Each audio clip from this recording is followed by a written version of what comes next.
Ika-32 Kabanata. Natupad na mga hula tungkol sa Israel. Natutunan mo na ang Israel ay ang grupo ng mga tao na tinawag ng Diyos sa kanyang mga piniling tao. Sa pamamagitan ng mga taong ito, ipinakita ng Diyos ang kanyang katapatan sa iba pang bahagi ng mundo. Tingnan natin ang ilang propesiya sa Biblia tungkol sa Israel at tingnan kung ano talaga ang nangyari. Pinili ng Diyos ang Israel hindi dahil sa anumang nagawa nila, kundi dahil mahal niya sila. Ginamit niya ang mga ito para ipakita ang pagmamahal na iyon sa ating lahat. Dahil tapat ang Diyos sa kanyang mga pinili, alam nating magiging tapat siya sa lahat ng tao. Sa mga talatang ito, ang Israel ay isang banal na tao, sapagkat ikaw ay isang banal na bayan kay Yahweh na iyong Diyos. Pinili ka ni Yahweh na iyong Diyos upang maging isang bayan para sa kanyang sariling pag-aari higit sa lahat ng mga tao na nasa ibabaw ng lupa. Hindi itinalaga ni Yahweh ang kanyang pag-ibig sa iyo o pinili ka, sapagkat ikaw ay higit sa bilang kaysa sa alinmang mga tao. Sapagkat ikaw ang pinakakaunti sa lahat ng mga tao. Ngunit sapagkat iniibig kayo ng Panginoon, at sapagkat ibig niyang tuparin ang sumpa na kaniyang isinumpa sa inyong mga magulang, inilabas kayo ng Panginoon sa pamamagitan ng makapangyarihang kamay at tinubos kayo sa bahay ng pagkaalipin mula sa kamay ni Faraon na hari sa Ehipto. Alam mo nga na si Yahweh na iyong Diyos mismo ay Diyos, ang tapat na Diyos, na tumutupad ng tipan at pag-ibig sa 1,000 salinlahi sa mga umiibig sa Kanya at tumutupad sa kanyang mga utos. Deuteronomio 7:6-9. Nakikita mo, lahat ng tao sa mundo ay makakarinig ng dakilang pangalan ng Diyos dahil sa ginawa ng Diyos para sa Israel. Ang Israel ay nilalayong tulungan ang lahat na makilala ang Diyos. Narito kung paano inilarawan iyon ni Haring Solomon. At ngayon, Diyos ng Israel, tuparin mo ang iyong salita na iyong ipinangako sa iyong lingkod na si David na aking ama, upang sila ay matakot sa iyo sa lahat ng oras na sila ay naninirahan sa lupaing ibinigay mo sa aming mga ninuno. Kung tungkol sa dayuhan na hindi kabilang sa iyong bayang Israel, ngunit nagmula sa isang malayong lupain dahil sa iyong pangalan, sapagkat maririnig nila ang iyong dakilang pangalan at ang iyong makapangyarihang kamay, at ang iyong unat na bisig kapag sila ay dumating at nananalangin sa harap ng templong ito, kung magkagayoy dinggin mo sa langit ang iyong tahanan. Gawin mo ang anumang hilingin sa iyo ng dayuhan, upang malaman ng lahat ng mga tao sa lupa ang iyong pangalan at matakot sa iyo, gaya ng ginagawa ng iyong sariling bayang Israel, at malaman na ang bahay na ito na aking itinayo ay nagtataglay ng iyong pangalan. Unang Hari 8:26-40 hanggang 43 New International Version.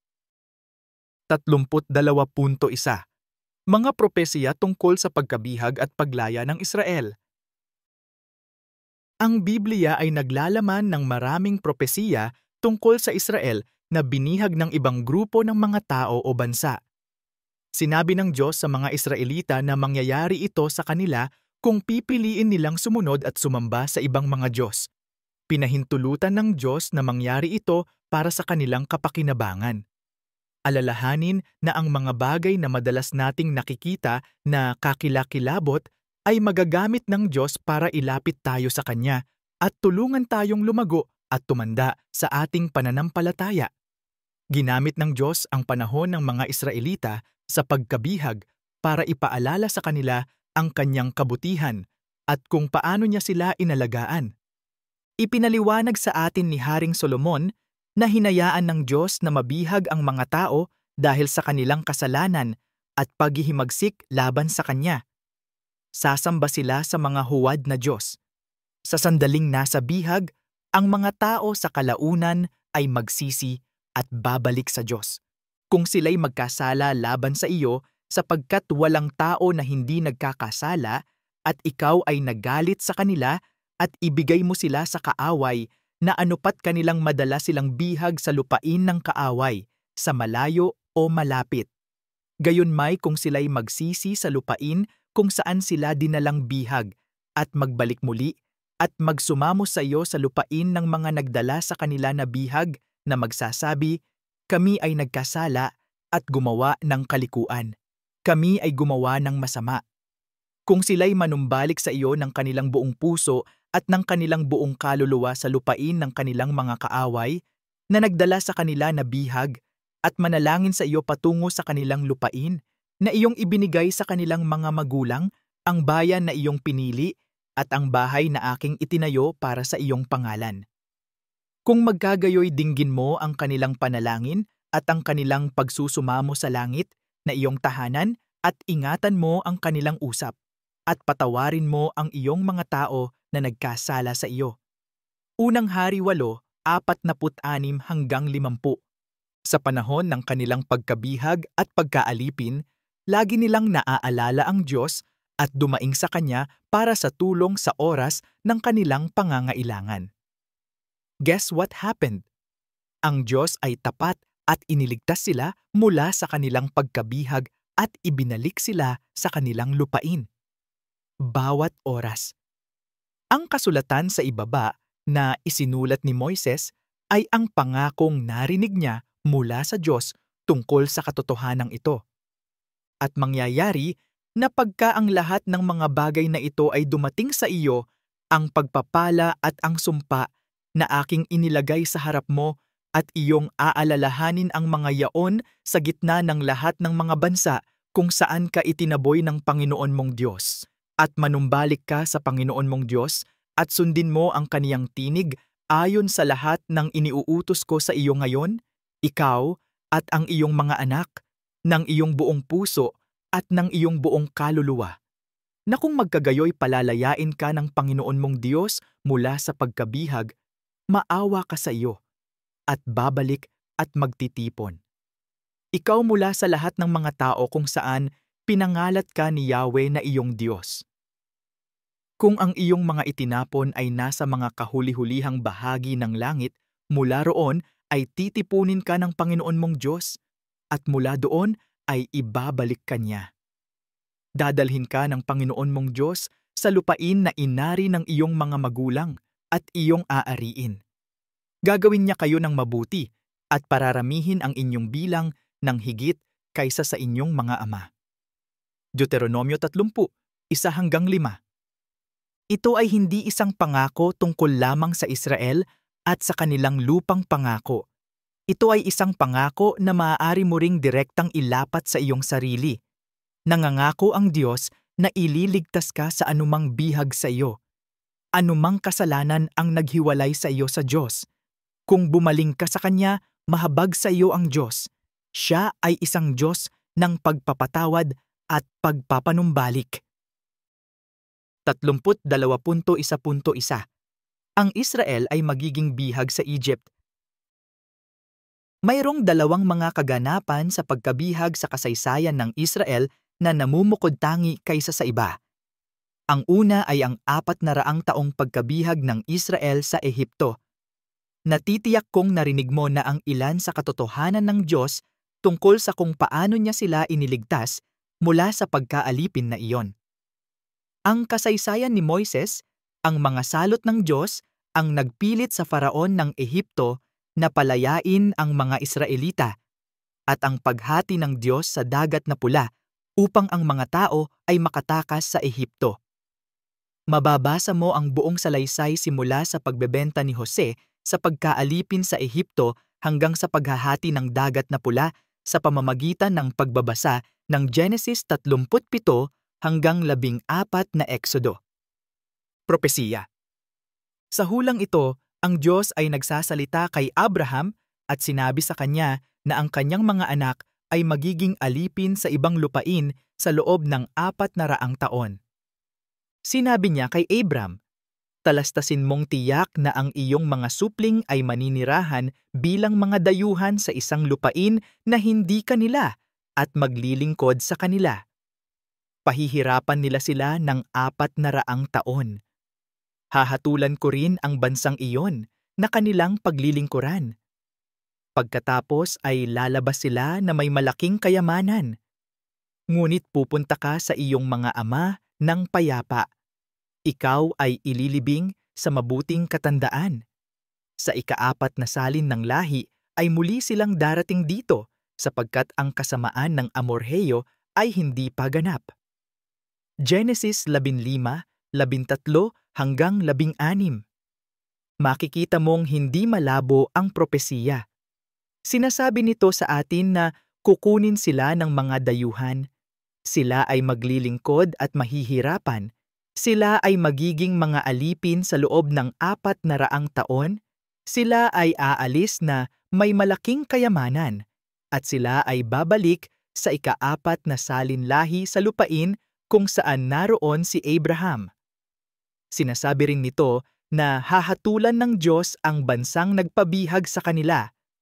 Si Abraham ay nanirahan sa lupain ng Canaan, ang lupaing ipinangako ng Diyos sa kanyang mga tao. Iyan ay medyo tiyak. Si Abraham ay isinilang noong 2166 bago si Kristo at ang kanyang anak na si Isaac, na siyang unang supling ng mga Israelita, ay isinilang noong 2066 bago si Kristo.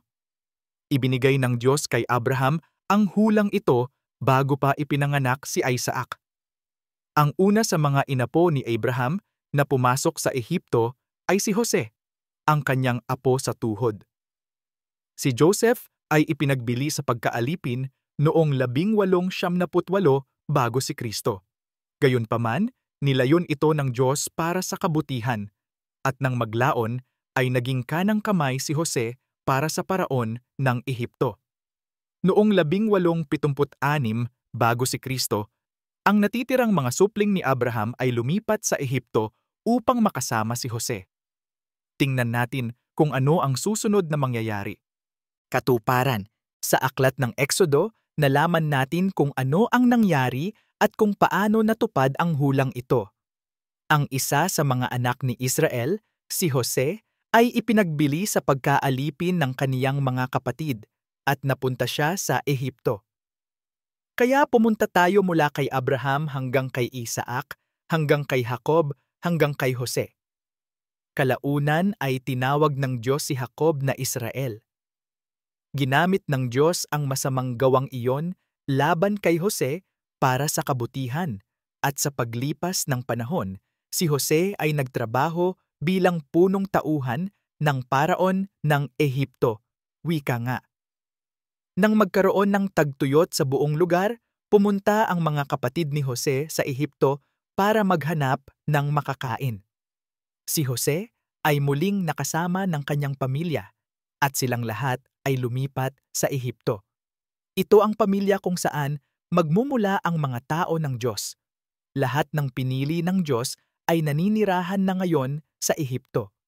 Ito nga ang mga pangalan ng mga anak ni Israel na nagsipasok sa Ehipto, bawat lalaki at ang kaniyang sangbahayan ay dumating na kasama ni Jacob. Reuben, Simeon, Levi, at Judah, Issachar, Zebulon, at Benjamin, Dan at Neftali, Gad at Aser. Ang lahat ng kaluluwa na lumabas sa katawan ni Jacob ay 70 kaluluwa at si Jose ay nasa Ehipto na. Exodo 1:1-5. Narito ang sumunod na nangyari. Parehong namatay sina Jose at Paraon, at isang bagong hari ng Ehipto ang namumuno na nadama na pinagbabantaan ng mga Israelita. Nalaman natin na ito ay noong ang lahat ng mga Israelita ay pinilit na maging alipin. Gumagawa sila ng mga brick at nagtrabaho sa bukid. Namatay si Joseph noong 1805 bago si Kristo. Ngayon ay lumitaw ang isang bagong hari sa Ehipto na hindi nakakilala kay Jose. At sinabi niya sa kaniyang bayan, "Narito, ang bayan ng mga anak ni Israel ay higit at lalong makapangyarihan kaysa atin. Halika, tayo'y gumawang may katalinuhan sa kanila, baka sila'y dumami at mangyayari na kapag sumiklab ang anumang digmaan, sila'y nakikiisa rin sa ating mga kaaway at lumalaban sa atin at makatakas sa lupain. kaya't sila'y naglagay ng mga tagapangasiwa sa kanila upang pahirapan sila ng kanilang mga pasanin. Nagtayo sila ng mga lunsod na imbakan para kay Faraon, Pitom at Raamses. Ngunit habang pinahihirapan nila sila, lalo silang dumami at lalo silang lumaganap. Nagsimula silang matakot sa mga anak ni Israel. Ang mga Ehiptyo ay walang habag na pinaglilingkuran ang mga anak ni Israel at kanilang ginawang mapait ang kanilang mga buhay sa pamamagitan ng mahirap na paglilingkod sa argamasa at salaryo at sa lahat ng uri ng paglilingkod sa parang, sa lahat ng kanilang paglilingkod na kanilang pinaglilingkuran ng walang awa.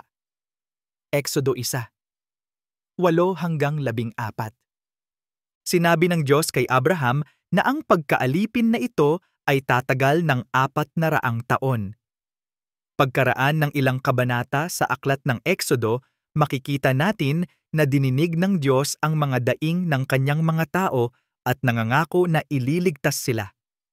Sinabi ng Panginoon, "Tunay na nakita ko ang kadalamhatian ng aking bayan na nasa Ehipto at narinig ko ang kanilang daing dahil sa kanilang mga tagapagpaatas sapagkat nalalaman ko ang kanilang mga kapanglawan. Ako'y bumaba upang iligtas sila sa kamay ng mga Ehipsyo at upang iahon sila mula sa lupaing yaon sa isang mabuti at malawak na lupain, sa isang lupaing binubukalan ng gatas at pulot. Sa dako ng Kananeo, ng Heteo, ng Amoreo, ng Pereseo, ng Heveo at ng Hebuseo." Exodo 3:7-8. Pinili ng Diyos si Moises upang harapin ang paraon ng Ehipto at pangunahan ang mga tao palabas ng Ehipto. Si Moses ay isinilang sa paligid ng 1526 bago si Kristo at sa hinog na edad na 80 taong gulang, sinagot niya ang tawag ng Diyos na iligtas ang kanyang mga tao. Inilalagay tayo nito sa 1446 na bago si Kristo. Kaya't humigit kumulang 360 taon mula nang mamatay si Jose at 430 taon mula nang dumating ang pamilya ni Jose sa Ehipto. Sa pamamagitan ni Moises, pinahirapan ng Diyos si Paraon at ang lupain ng 10 salot. Ang tubig ay naging dugo. Exodo 7:20. Palaka. Exodo 8:6. Kuto. Exodo 8:17. Langaw. Exodo 8:24. Kamatayan ng mga hayop. Exodo 9:6. Mga pigsa sa mga tao. Exodo 10:10. Granizo. Exodo 9:23.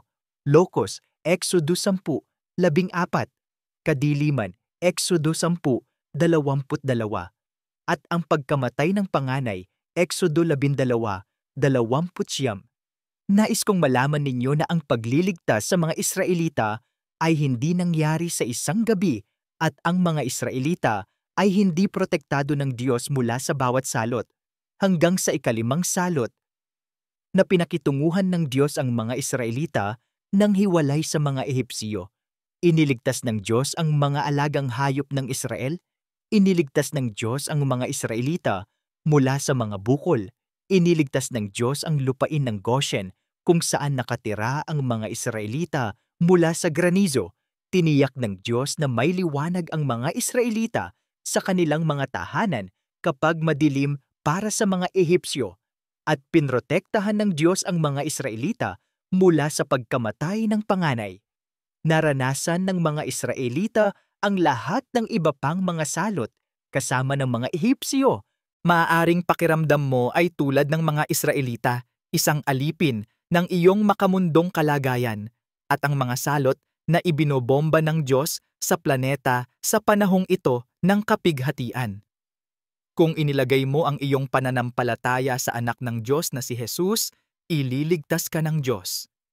Tulad ng mga salot sa Ehipto laban kay Paraon at sa mga Diyos na sinasamba niya at ng kanyang mga tao, ang problemang nararanasan mo ngayon ay para sa Antikristo, sa mga tao ng Antikristo at kay Satanas na sinasamba niya at ng kanyang mga tao. Alamin na pinakikinggan ng Diyos ang iyong mga daing tulad ng narinig niya sa kanila. Lumapit sa Diyos para sa kaaliwan, magkaroon ng pananampalataya. Pinili ng Diyos si Moises para harapin si Paraon at nangakong sasamahan siya. Ngayon, narito, ang daing ng mga anak ni Israel ay dumating sa akin. Bukod dito'y nakita ko ang pang-aapi sa kanila ng mga Ehipsyo. Halika nga ngayon, at susuguin kita kay Faraon upang iyong mailabas sa Ehipto ang aking bayan, ang mga anak ni Israel. Sinabi ni Moises sa Diyos, "Sino ako upang ako'y pumaroon kay Faraon at upang aking ilabas ang mga anak ni Israel sa Ehipto?" Sinabi niya, "Tiyak na sasamahan kita." Exodo 3:9-12. Alam ng Diyos na hindi hahayaan ni Faraon ang kanyang mga tao na umalis doon ng walang laban at pakitang tao. Sinabi ng Diyos kay Moises na hahampasin niya ang Ehipto ng mga kababalaghan at kapag pinalaya ni Faraon ang mga tao, aalis sila na may yaman at ari-arian.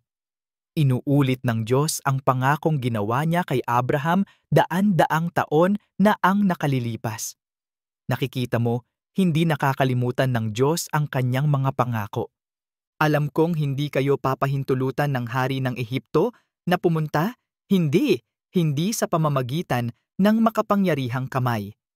Iuunat ko ang aking kamay at hahampasin ko ang Ehipto ng lahat ng aking mga kababalaghan na gagawin ko sa gitna nila, at pagkatapos nito ay pahihintulutan niya kayong umalis.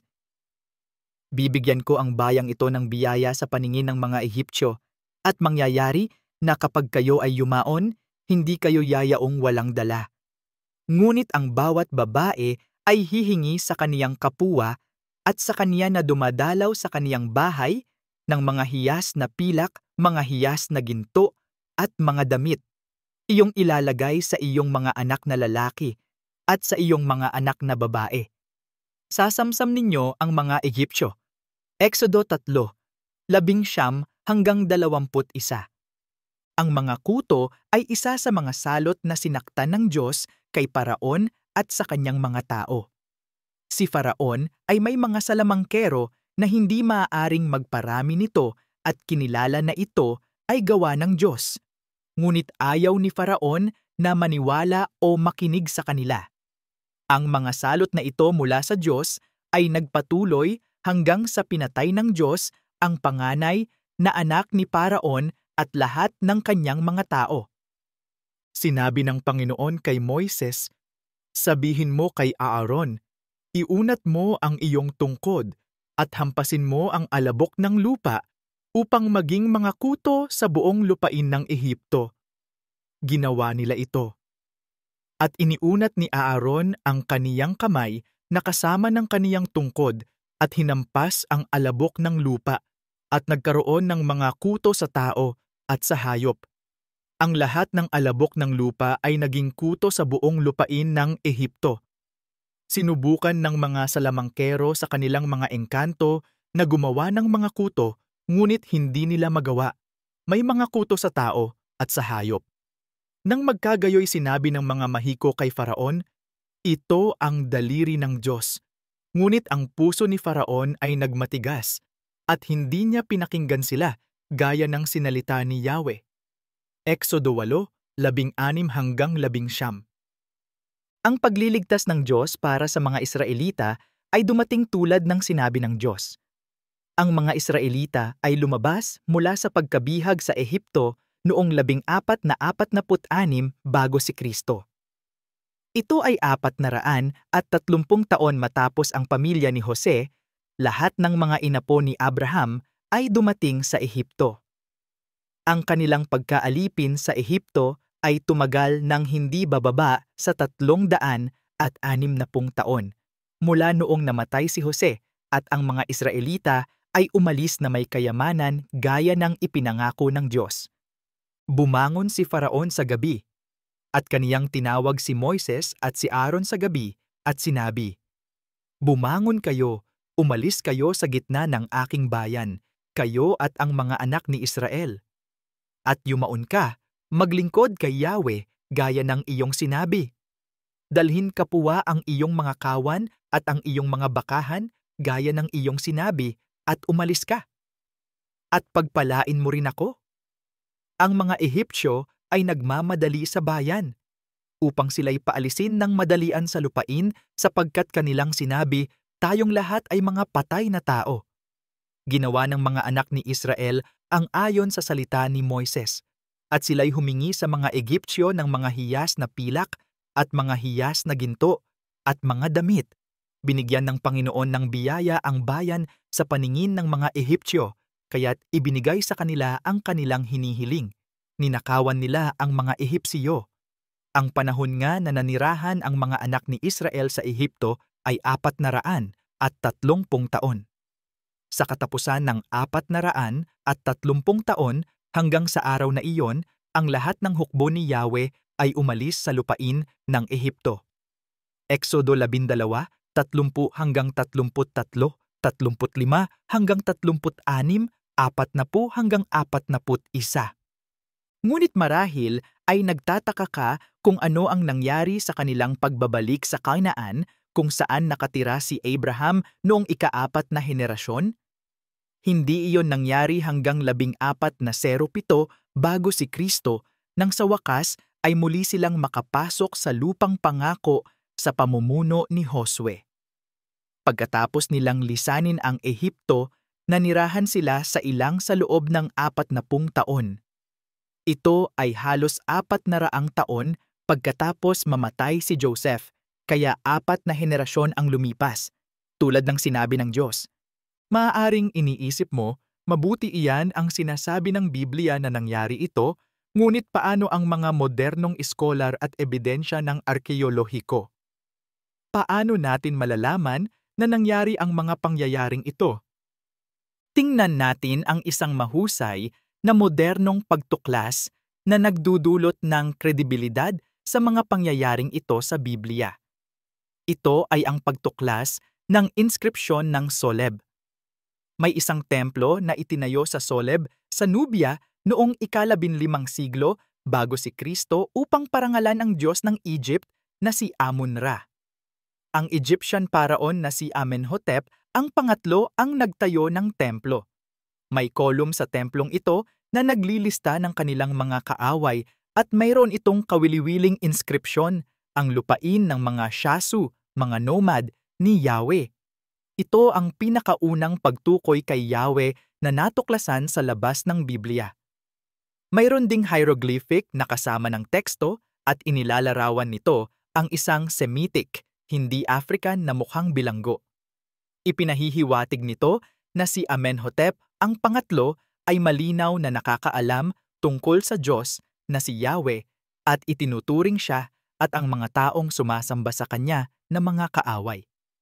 Ang 10 salot na iyon mula sa Diyos at ng mga Israelita na nanloob sa mga Ehipsiyo nang sila ay umalis ay tiyak na magiging kaaway ng mga Ehipsiyo ang mga Israelita at Diyos.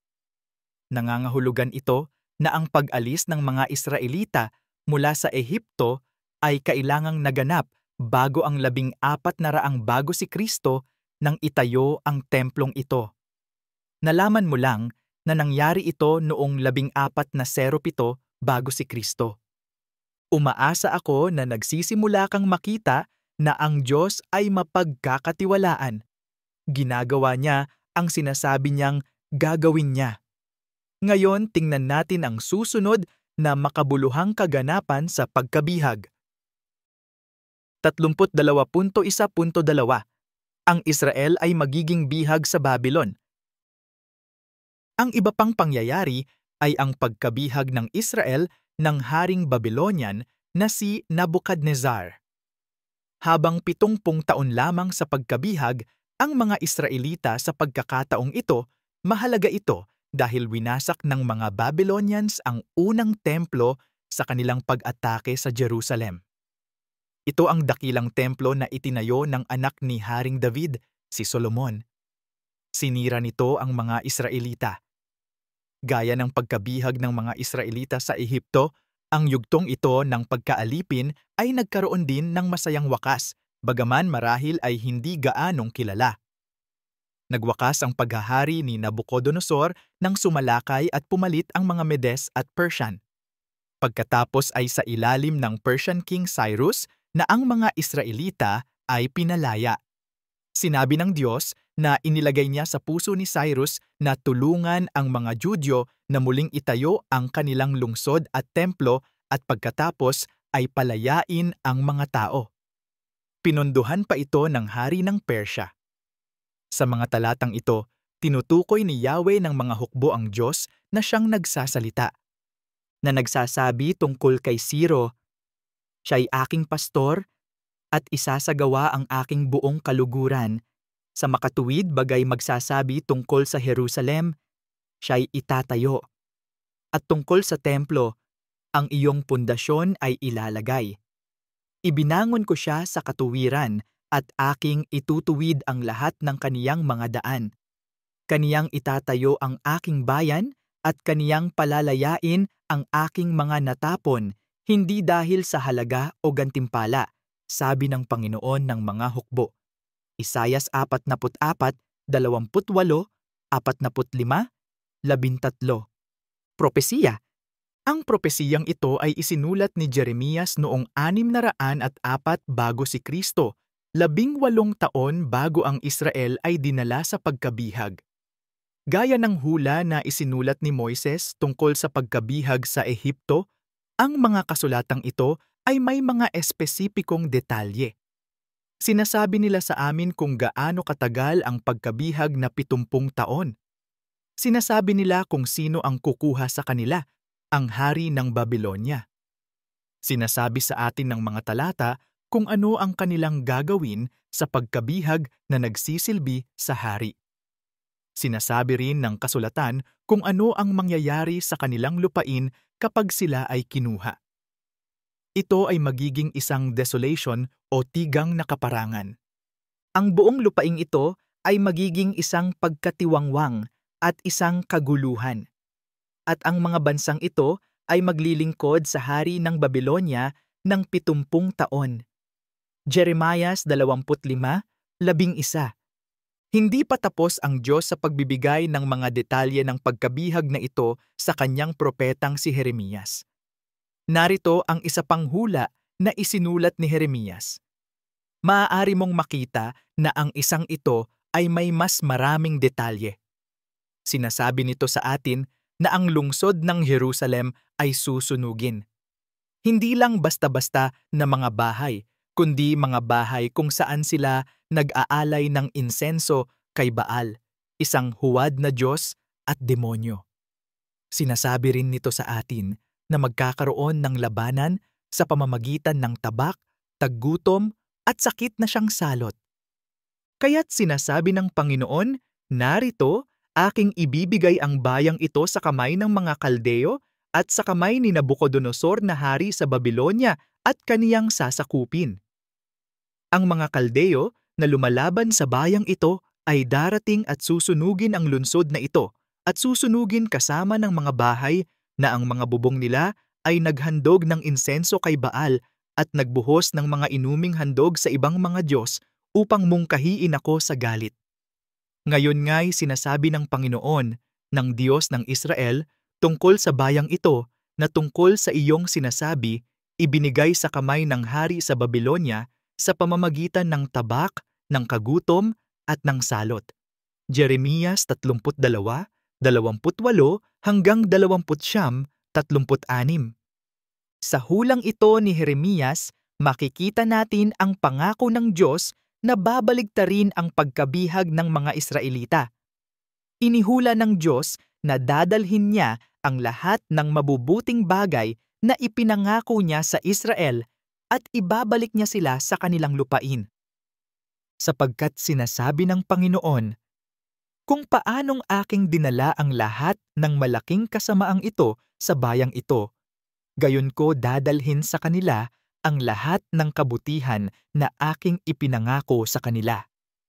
Mabibili ang mga bukid sa lupaing ito na tungkol sa iyong sinasabi, ito ay sira, walang tao o hayop. Ibinigay ito sa kamay ng mga Kaldeo. Bibili ng pera ang mga tao, pipirmahan ang mga kasulatan, Tatatakan ang mga iyon at tatawag ng mga saksi sa lupain ng Benjamin at sa mga lugar sa palibot ng Jerusalem, sa mga lungsod ng Juda, sa mga lungsod ng bulubundukin, sa mga lungsod ng mababang lupain, at sa mga lungsod ng timog. Sapagkat aking ibabalik ang kanilang pagkabihag, sabi ng Panginoon. Jeremias 32:42-44. Katuparan, tingnan natin kung ano ang nangyari. Ang mga ulat na ito ay isinulat ni Propeta Ezra. Siya ay mismong nakasaksi sa marami sa mga pangyayaring ito dahil sinasabi sa atin ng Biblia na siya ay nasa pagkabihag sa Babylonia. Nalaman din natin na kabilang siya sa isang grupo na bumalik sa Jerusalem pagkatapos ibigay ni Haring Ciro ang utos, si Ezra na 7. Noong 597 bago si Kristo, pinatalsik ni Nabucodonosor ang hari sa Jerusalem, si Jehoiakim. Inilagay niya si Zedekias na mamahala sa Jerusalem pagkatapos. Si Joachim ay may 25 taon nang siya'y magpasimulang maghari, at siya'y nagharing 11 taon sa Jerusalem. Ginawa niya ang masama sa paningin ng Panginoon niyang Diyos. Si Nabucodonosor na hari sa Babylonia ay umahon laban sa kanya at iginapos siya sa mga tanikala upang dalhin siya sa Babylonia. Ikalawang Kronika 36, 5-6. Gayunman, pagkaraan ng mga taon, naghimagsik si Zedekias laban kay Haring Nabucodonosor, kaya't si Nebukadnezar ay sumalakay at nabihag ang Jerusalem noong 586 bago si Kristo. Ang templo ng Diyos, ang bahay ng Diyos, ay sinunog sa panahon ng labanan. Ang dala niya ay tumutukoy kay Nebukadnezar. Sinunog nila ang bahay ng Diyos at ibinagsak ang pader ng Jerusalem, at sinunog ng apoy ang lahat ng palasyo nito at sinira ang lahat ng mahahalagang sisidlan nito. Dinala niya sa Babylonia ang mga nakatakas mula sa tabak, at sila ay naging mga lingkod niya at ng kanyang mga anak hanggang sa paghahari ng kaharian ng Persya, upang tuparin ang salita ni Yahweh sa pamamagitan ng bibig ni Jeremias, hanggang sa ang lupain ay nasiyahan sa mga sabat nito. Hanggat ito ay tiwangwang, ito'y nangilin ng sabat upang matupad ang 70 taon. Ikalawang Kronika 36, 11-21. Ang ulat na ito ng pagbihag sa Jerusalem ni Haring Nabucodonosor ay isinulat ni Propeta Jeremias. Saksi rin siya sa nangyari. Tandaan na siya ang nagpropesiya tungkol sa pangyayaring ito at nagbabala kay Zedekias sa loob ng maraming taon bago ito nangyari.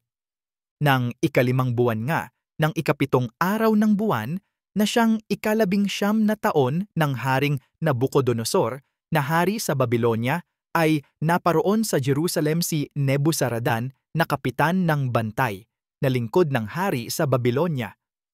Sinunog niya ang bahay ni Yahweh, ang bahay ng hari, at ang lahat ng bahay sa Jerusalem, lahat ng dakilang bahay ay sinunog niya sa apoy. Ibinagsak ng buong hukbo ng mga Kaldeo na kasama ng kapitan ng bantay ang mga pader sa palibot ng Jerusalem. Dinalang bihag ni Nebuzaradan na kapitan ng bantay ang nalabi sa bayan na naiwan sa bayan at yaong nagsihiwalay na nahulog sa hari sa Babylonia at ang nalabi sa karamihan. Ikalawang Hari 25, 8-11. Ang mga kasulatang iyon ay eksaktong tumutupad sa sinabi ng Diyos na mangyayari sa mga Israelita. Ang hari ng Babylonia ay sumalakay, marami ang namatay sa pamamagitan ng tabak, ang buong lungsod ay nasunog, at maging ang bahay ng Diyos, ang templo, ay nawasak. Natuklasan ng mga arkeologo ang napakaraming ebidensya tungkol kay Nabucodonosor at sa kanyang pananakop sa Israel. Ang isa sa gayong artifact ay ang Babylonian Chronicle, isang tableta na natuklasan sa Babylon noong ika-19 na siglo mula sa pagsilang ni Kristo. Narito ang bahagi ng inskripsyon, taon 7, 597 bago si Kristo, sa Kislev ang hari ng Babylonia, si Nabucodonosor, ay tinawag ang kanyang hukbo at nagmartsa sa Hatu sa kanluran. Inilagay niya ang kanyang kampo laban sa lungsod ng Huda at noong 2 Adar, 16 na Marso, sinakop niya ang lungsod at binihag ang hari, si Jehoiachin. Nagtalaga siya ng isang hari na kanyang pinili doon, si Zedekias. Kumuha ng mabigat na tributo at bumalik sa Babylonia. Itinala ng sinaunang bagay na ito ang eksaktong araw ng pinatalsik ni Nabucodonosor ang hari sa Juda, si Jehoiakim. Tingnan natin kung ibinalik sila ng Diyos sa kanilang lupain pagkatapos na mabihag sa loob ng 70 taon tulad ng kanyang ipinangako. Muling ibinalita sa atin ni Ezra ang nangyari. Tandaan na si Ezra ay isang saksi sa pagbabalik ng Israel sa Jerusalem. Sinabi niya sa atin ng eksakto kung kailan nagbigay ng utos si Cyrus na muling itayo ang bahay ng Diyos, ang templo, sa Jerusalem. Ito ang unang taon ng paghahari ni Cyrus. Alam natin mula sa mga makasaysayang talaan na 538 bago si Kristo. Nang unang taon nga ni Ciro na hari sa Persya upang ang salita ng Panginoon sa pamamagitan ng bibig ni Jeremias ay matupad, pinukaw ng Panginoon ang espiritu ni Ciro na hari sa Persya na anupat siya'y nagpahayag sa buong kaniyang kaharian at inilagay din sa sulat na sinasabi, "Sinabi ni Ciro na hari sa Persya, ibinigay sa akin ng Panginoon, ng Diyos ng langit, ang lahat ng kaharian sa lupa, at inutusan niya akong itayo siya ng isang bahay sa Jerusalem na nasa Juda. Sinoman sa inyo sa buong bayan niya, sumakaniya nawa ang kaniyang Diyos, at umahon siya sa Jerusalem na nasa Juda, at itayo ang bahay ng Panginoon, ang Diyos ng Israel, siya ang Diyos na nasa Jerusalem." Ezra 1:1-3. Isang hindi kapani-paniwalang artifact ang natuklasan sa mga guho ng Babylon noong mula sa pagsilang ni Kristo 1879. Ang Cyrus Cylinder ay isang clay cylinder na may nakasulat na deklarasyon na ibinigay ni Cyrus the Great. Narito ang sinasabi, "Pinabalik ko sa kanilang mga lugar na ang mga dambana ay dati nang sira-sira, ang mga Diyos na naninirahan doon, at gumawa ng permanenteng santuwaryo para sa kanila. Tinipon ko ang lahat ng kanilang mga tao at ibinalik ko sila sa kanilang mga pamayanan. Ibinalik ko silang walang pinsala sa kanilang mga selda, sa mga santuwaryo na nagpapasaya sa kanila. Naway ang lahat ng mga Diyos na aking ibinalik sa kanilang mga santuwaryo, araw-araw bago si Nabel at Nabu ay humingi ng mahabang buhay para sa akin at banggitin ang aking mabubuting gawa. Mayroon kaming nakikitang katibayan na talagang pinahintulutan ni Cyrus ang mga taong nasa bihag na bumalik sa lupaing pinanggalingan nila. Alalahanin mula noong una na ang pagsalakay ng Babylonian ay nangyari noong 586 bago si Kristo. Kaya 48 taon na lamang sa puntong ito na ang mga Israelita ay nabihag sa Babylonia. Nangako ang Diyos na ibabalik ang mga tao sa kanilang lupain at nagsimula siya sa isang grupo ng mga tao na muling magtatayo ng templo.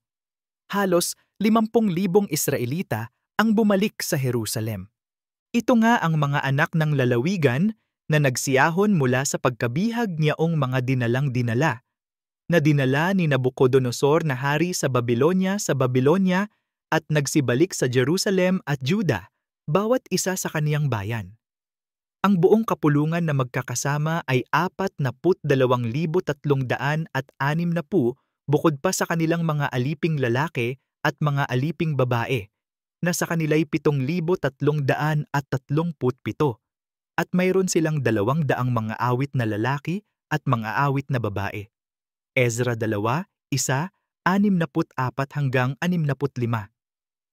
Nagtagal ang mga tao sa muling pagtatayo ng templo.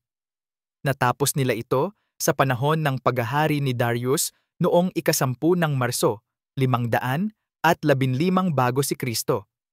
Nakumpleto ang templo at ang mga Hudyo ay bumalik sa kanilang lupain 70 taon matapos silang mabihag noong 586 bago si Kristo. Ang bahay na ito ay natapos ng ikatlong araw ng buwan ng Adar na noong ika-6 na taon ng paghahari ni Dario na hari. Ezra 6:15. Sinabi ko sa iyo na si Ezra ay isang nakasaksi dito. Matapos italaga ang templo, sa wakas ay bumalik din si Ezra sa Israel sa panahon ng paghahari ni Haring Artaxerxes noong 458 bago si Kristo. Ngayon, pagkatapos ng mga bagay na ito, sa paghahari ni Artaxerxes na hari ng Persya. Umakyat si Ezra mula sa Babylonia. Siya ay isang bihasang eskriba sa batas ni Moises na ibinigay ni Yahweh, ang Diyos ng Israel, at ipinagkaloob sa kanya ng hari ang lahat ng kaniyang kahilingan ayon sa kamay ng Panginoon niyang Diyos sa kanya.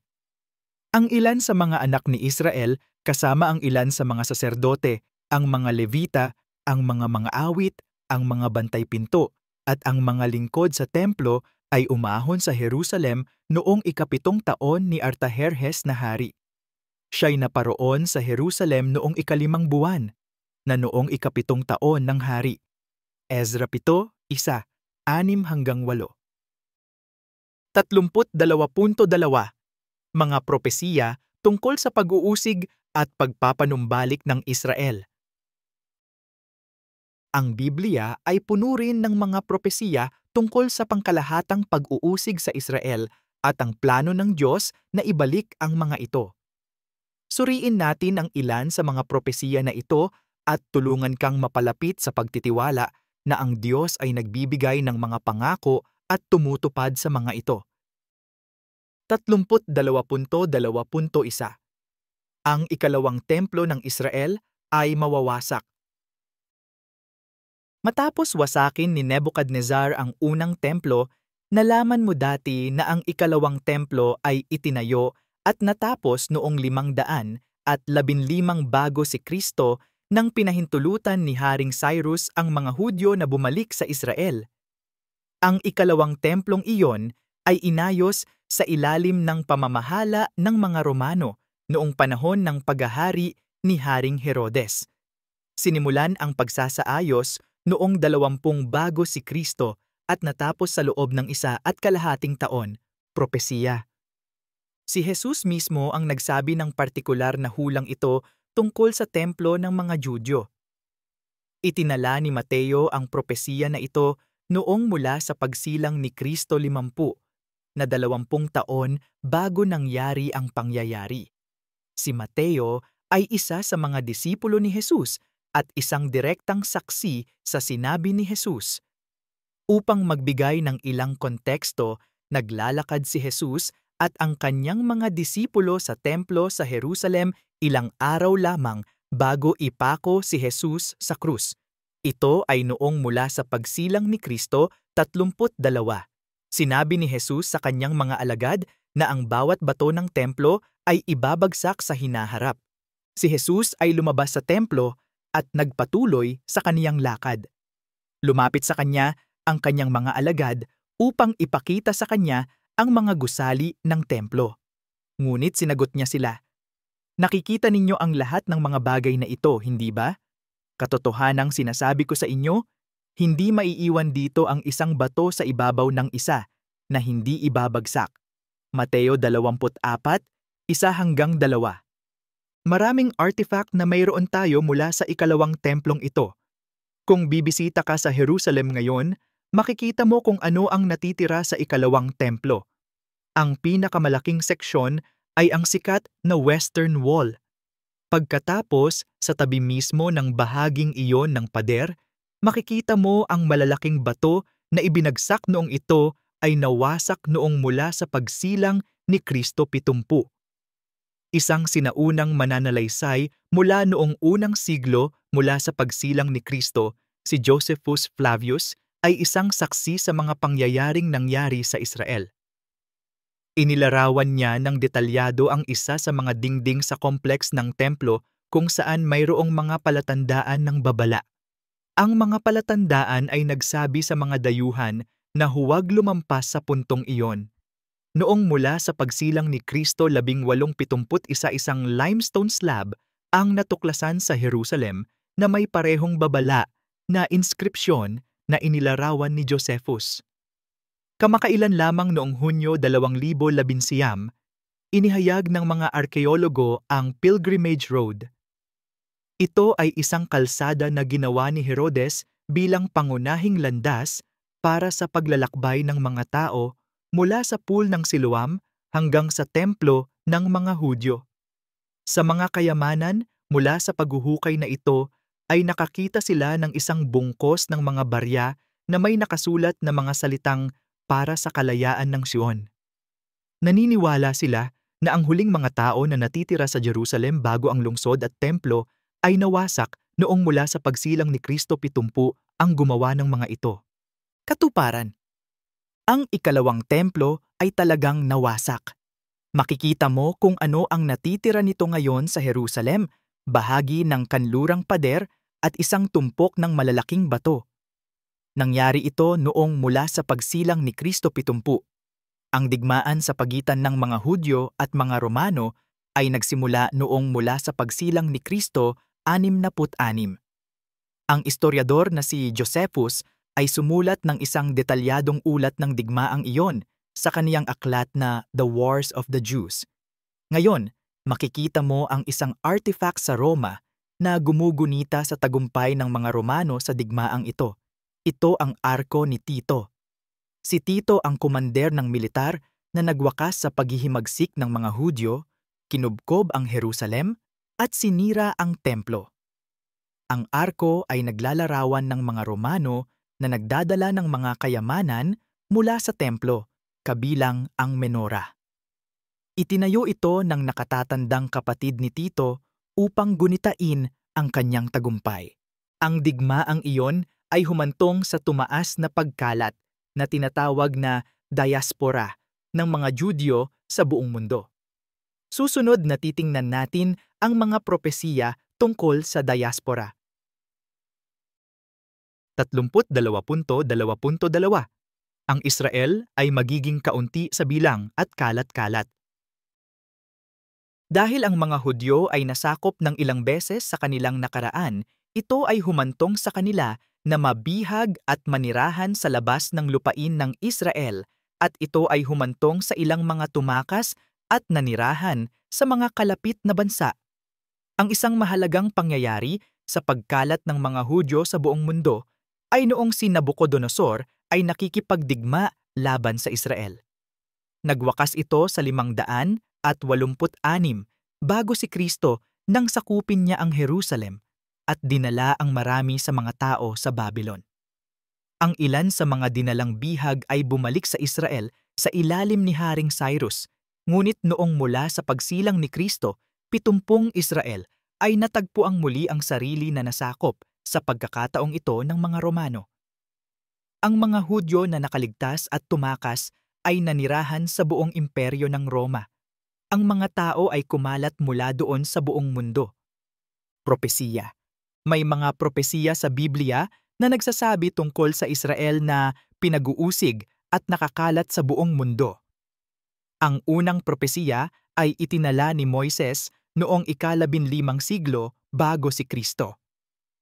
Napakaraming kaguluhan sa Israel kaya kakaunti ang natitira sa kanila kahit na sila ay hindi mabilang noong panahong iyon.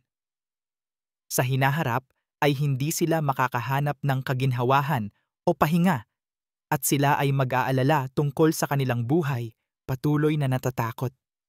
Maiiwan kang kakaunti sa bilang, bagaman naging gaya ka ng mga bituin sa langit sa karamihan.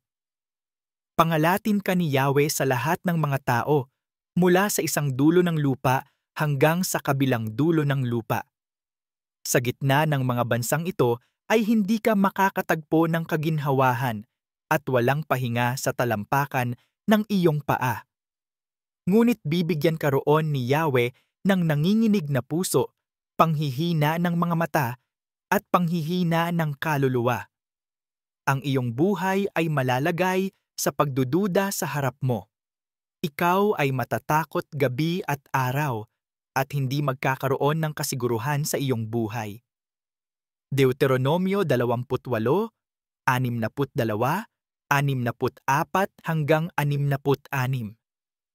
Ang propesiya na ito ay isinulat ng propeta ng Diyos na si Ezekiel ilang sandali pagkatapos ng 586 bago si Kristo nang ang Jerusalem ay bumagsak kay Nebuchadnezzar. Si Ezekiel ay binihag ng mga Babylonians sa isang naunang pagsalakay sa Israel noong 577 bago si Kristo. Kaya't siya ay naninirahan sa Babylonia nang mabalitaan niya ang tungkol sa Jerusalem. Ang pangitaing ito mula sa Diyos ay dumating sa kanya pagkatapos ng pangyayaring iyon. Ang kamay ng Panginoon ay nasa akin, at inilabas niya ako sa Espiritu ng Panginoon at inilagay ako sa gitna ng libis. At ito ay puno ng mga buto. Pinaraan niya ako sa palibot, at narito, napakarami sa bukas na libis. At narito, sila ay totoong tuyo. Sinabi niya sa akin, "Anak ng tao, mabubuhay ba ang mga butong ito?" Sumagot ako, "Panginoong Yahweh, alam mo." Muli niyang sinabi sa akin, "Manghula ka sa mga butong ito at sabihin mo sa kanila, Kayong mga tuyong buto, dinggin ninyo ang salita ng Panginoon." Sinabi ng Panginoong Diyos sa mga butong ito, "Narito, aking papasukin ang hininga sa inyo at kayo'y mabubuhay. Lalagyan ko kayo ng mga litid at palalakihin ko kayo ng laman at tatakpan ko kayo ng balat at lalagyan ko kayo ng hininga at kayo'y mabubuhay. At malalaman ninyo na ako si Yahweh." Ezekiel 37, 1 hanggang 6. Inilarawan ni Ezekiel ang mga tao bilang isang lambak na puno ng mga tuyong buto. Isang paglalarawan ng isang taong patay at natuyo ng walang anumang pag-asa. Matapos masakop ng Babylon ang mga Judyo, sigurado akong nadama nila na wala silang pag-asa, walang tahanan, at walang kinabukasan, katuparan. Ang kasaysayan ay nagpinta ng isang napakalinaw na larawan ng nangyari sa mga Judyo. Ilang malalaking pangyayari ang naiisip ko kapag naiisip ko ang pag-uusig ng mga Hudyo sa nakalipas na ilang libong taon. Ang mga krusada, Inkisisyon ng Espanya at ang Holocaust noong ikalawang digmaang pandaigdig. Sa panahon ng mga krusada noong ika-11 hanggang ika-13 siglo mula sa pagsilang ni Kristo, ang mga Hudyo ay inuusig at pinalayas mula sa mga bansang Europeo. Ang parehong bagay ay nangyari sa panahon ng Spanish Inquisition noong ika-15 siglo mula sa pagsilang ni Kristo. Nangyari ang mga pangyayaring iyon sa oras na ang North America ay kolonisado. Kaya't ang ilan sa mga taong Hudyo na nawalan ng tirahan ay nanirahan sa kolonyal na Amerika na ngayon ay Estados Unidos. Ang iba pang pangyayaring binanggit ko ay ang Holocaust noong pinatay ni Hitler at ng kanyang rehimeng Nazi ang mahigit 6 na milyong Hudyo noong panahon ng kanyang genocidal war. Ito ay nagkakahalaga ng tinatayang 2/3 ng mga Hudyo sa Europa. Alam natin na ang mga Hudyo na nakaligtas sa digmaan ay lubhang nagdusa. Ito ay tulad ng inilarawan ni Moises noong ika-15 siglo bago si Kristo. Kung tungkol sa mga namatay sa panahon ng digmaan, alam nating marami ang napatay sa kasuklam-suklam na paraan, sa mga gas chamber, sa mga kampo ng pagpuksa, sa malawakang pamamaril, at sa gutom at sakit sa mga labor at concentration camp. Karamihan sa mga katawan ay sinunog pagkatapos. Ito rin ay nagpapaalaala sa hula ni Ezekiel at sa mga tuyong buto. Ang Holocaust ay humantong sa karagdagang pagkalat ng mga Hudyo sa buong mundo habang sila ay tumakas mula sa mga bansang European na nasakop ng mga Nazi. Noong mula sa pagsilang ni Kristo, 1900, tinatayang 80% ng mga Hudyo ang naninirahan sa mga bansang Europeo. Noong mula sa pagsilang ni Kristo, 1970, ilang dekada pagkatapos ng ikalawang digmaang pandaigdig, 25% lamang sa kanila ang naninirahan sa mga bansang Europeo. Ang karamihan, 49%, ay nanirahan sa Amerikas. Ngayon, ang pinakamalaking populasyon ng mga Hudyo ay naninirahan sa Israel at Estados Unidos. Ang propesiya ni Ezekiel ay isang pangako rin sa mga Hudyo na sila ay uunlad muli. Dahil karamihan sa mga Hudyo ay muling naninirahan sa Israel, tuklasin natin ang mga hulang iyon sa susunod.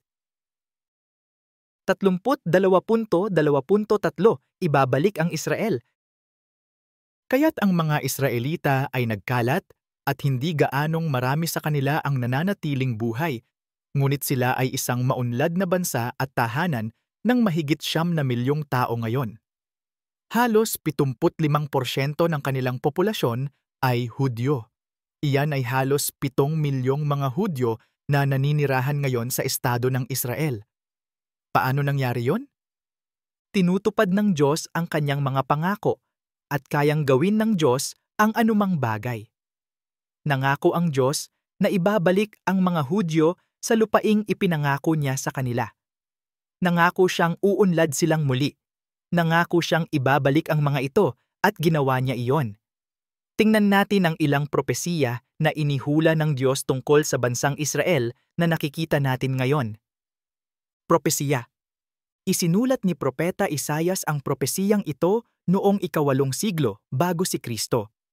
Ito ay nagsasalita tungkol sa bansang Israel na tinutukoy bilang siya para sa karamihan ng kasulatan na ipinanganak sa isang araw. Bago siya naghirap, nanganak siya.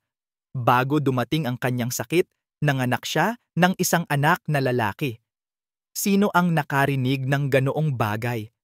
Sino ang nakakita ng mga ganitong bagay? Ipanganganak ba ang isang lupain sa isang araw? Isang bansa ba ay ipanganganak kaagad? Sapagkat ng angsyon ay nagdamdam, siya'y nanganak ng kaniyang mga anak. Isayas 66, 7-8. Ang propetang si Zacarias ay nagpropesiya din tungkol dito noong ika-6 na siglo bago si Kristo. Inihula niya na ang Jerusalem ay muling tatahanan sa sarili nitong lupain, sa Jerusalem. Ang Jerusalem ay muling tatahan sa kanilang sariling lugar, maging sa Jerusalem. Zacarias 12:6. Isinulat ni Ezekiel ang mga propesiya na ito noong ika-6 na siglo bago si Kristo. Ito ay pagpapatuloy ng propesiya na dati nating nabasa tungkol sa lambak ng mga tuyong buto. Dito ay nagsalita ang Diyos tungkol sa pagkalat ng mga Israelita at ipinangako niya na titipunin sila sa kanilang sariling lupain. Aking pinangalat sila sa gitna ng mga bansa at sila'y nangalat sa mga lupain, sapagkat kukunin ko kayo mula sa mga bansa at titipunin ko kayo mula sa lahat ng mga lupain at dadalhin ko kayo sa inyong sariling lupain. Kayo ay tatahan sa lupain na ibinigay ko sa inyong mga ninuno. Kayo ay magiging aking bayan at ako ay magiging inyong Diyos. Ezekiel 36, 11, 24, 28. Dito makikita natin ang pangako ng Diyos na ibabalik ang mga tuyong butong iyon at ibabalik ang mga ito sa kanilang lupain. Ang mga talatang ito na isinulat ni Ezekiel ay inihula na ang mga Hudyo ay tila babangon mula sa libingan. Gagamitin ng Diyos ang kakilakilabot na mga bagay na nangyari sa mga Hudyo noong nakaraan para sa kanyang ikabubuti. Ang kaganapang ito ay makatutulong sa mga tao na bumaling sa Diyos dahil sino pa ang makagagawa ng gayong gawain. Kaya't nanghula ako ayon sa iniutos sa akin. Habang ako ay nanghula, nagkaroon ng ingay at narito nagkaroon ng lindol. Pagkatapos ay nagsama-sama ang mga buto sa buto nito. Aking nakita. At narito, may mga litid sa mga yaon at lumaki ang laman at tinakpan ng balat ang mga yaon sa itaas. Ngunit walang hininga sa kanila. Nang magkagayoy sinabi niya sa akin, "Manghula ka sa hangin." Manghula ka, anak ng tao, at sabihin mo sa hangin, sabi ng Panginoong Diyos, halika sa apat na hangin, hininga, at hinga mo itong mga pinatay, upang sila'y mga buhay. Sa gayoy ako'y nanghula gaya ng kaniyang iniutos sa akin, at ang hininga ay pumasok sa kanila, at sila'y nangabuhay, at nagsitindig sa kanilang mga paa, na totoong malaking hukbo. Nang magkagayoy sinabi niya sa akin, anak ng tao, ang mga butong ito ay ang buong sangbahayan ni Israel. Narito, kanilang sinasabi, ang aming mga buto ay natuyo, at ang aming pag-asa ay nawala. Kami ay ganap na naputol, kaya't manghula ka. At sabihin mo sa kanila, sinasabi ng Panginoong Diyos, narito, aking bubuksan ang inyong mga libingan, at aking iaahon kayo mula sa inyong mga libingan, aking bayan, at dadalhin ko kayo sa lupain ng Israel. Inyong malalaman na ako ang Panginoon, pagka aking binuksan ang inyong mga libingan at aking pinaahon kayo sa inyong mga libingan, aking bayan, ilalagay ko sa inyo ang aking espiritu at kayo ay mabubuhay.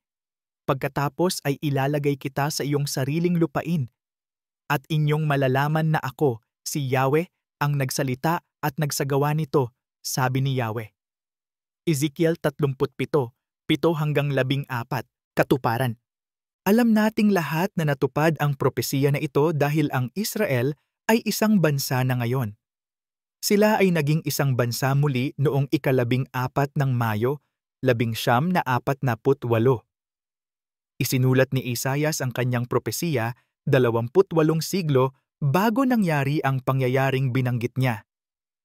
Higit pa rito, ang Israel ay naging isang bansa gaya ng inihula ng hula sa isang araw. Ang British Mandate para sa Palestine ay nagtatag ng isang pambansang tahanan para sa mga Hudyo noong mula sa pagsilang ni Kristo 1922. Noong 12 ng Mayo, 1948 ang gabinete na namamahala sa komunidad ng mga Hudyo sa Palestine ay nagpulong para bumoto sa pagdedeklara ng kalayaan. Ang boto ay ginanap noong 13 ng Mayo, 1948 na ang gabinete ay sumusuporta sa kalayaan.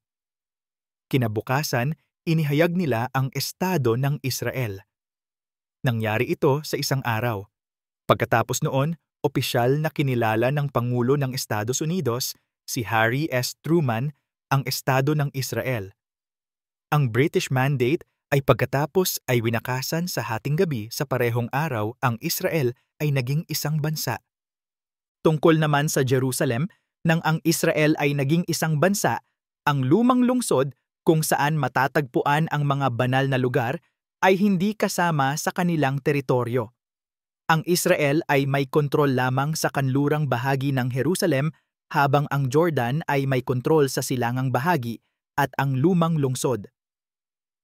Noon lamang mula sa pagsilang ni Kristo, 1967, sa loob ng 6 na araw na digmaan sa Ehipto, Jordan at Syria na nabawi ito ng Israel.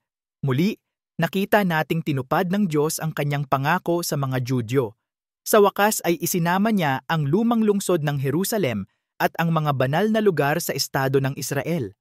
Sa loob ng 3 taon ng pagdedeklara ng kalayaan, ang populasyon ng mga Hudyo ng Israel ay dumoble sa 700,000 tao.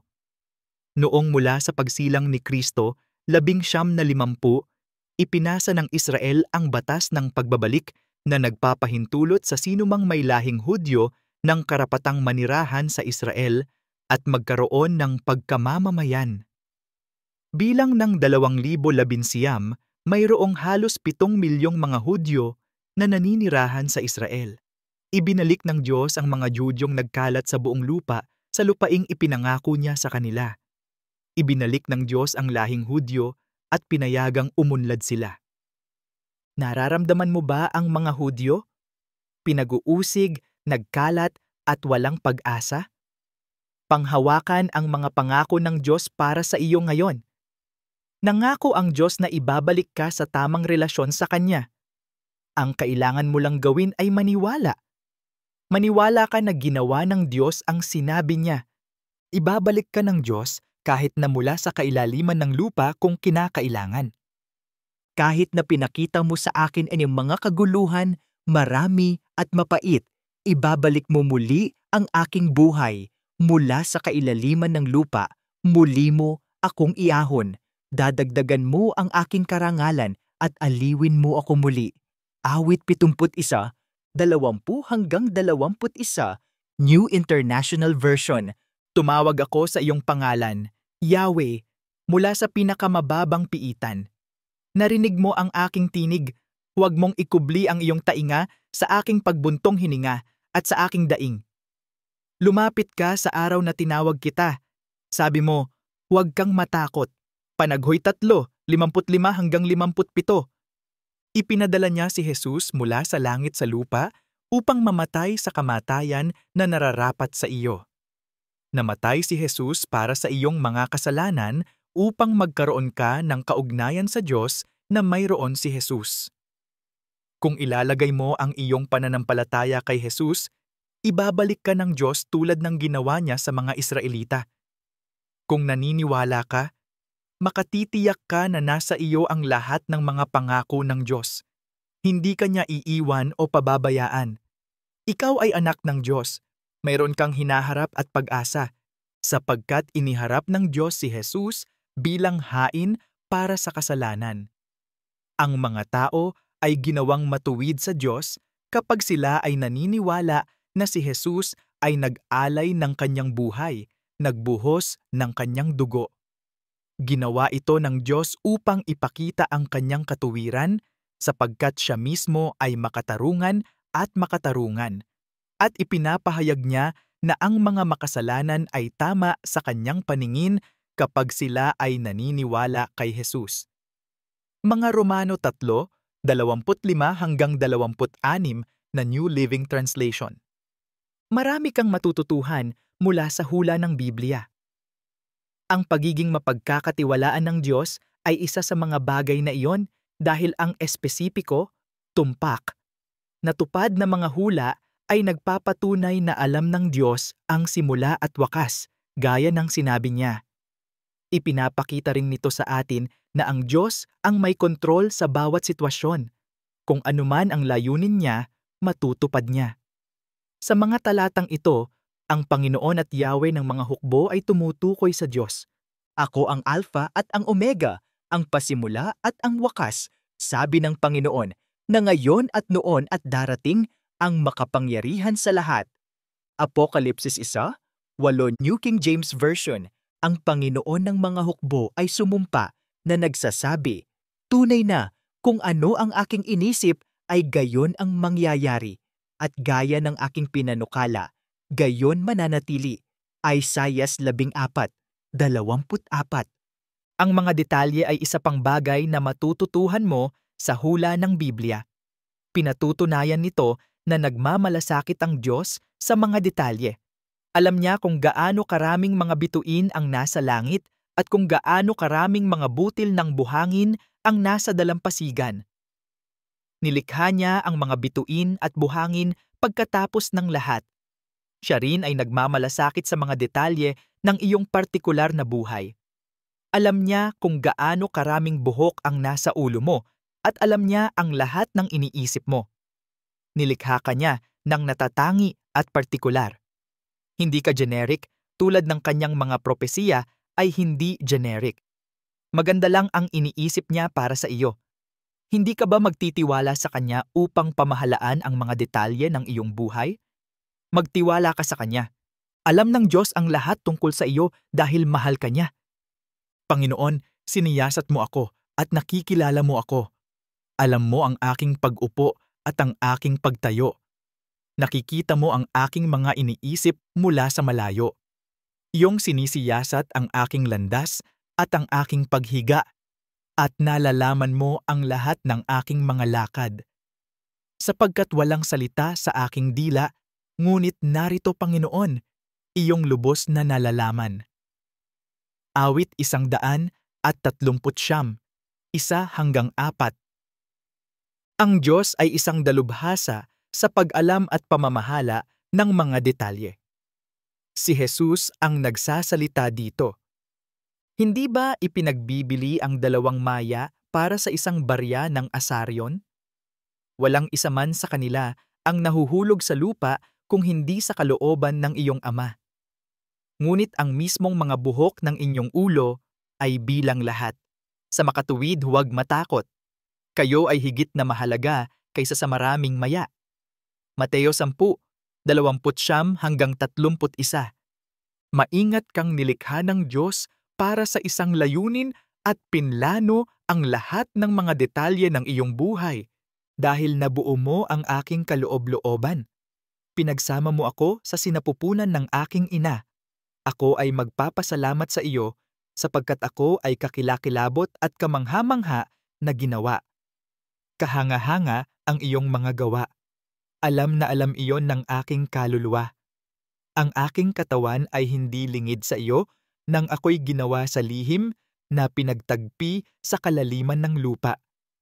Nakita ng iyong mga mata ang aking katawan. Sa iyong aklat ay nasusulat silang lahat ang mga araw na itinakda sa akin nang wala pa sa kanila. Napakahalaga sa akin ng iyong mga iniisip, Diyos. Gaano kalawak ang kanilang kabuuan. Awit 139, 13-17.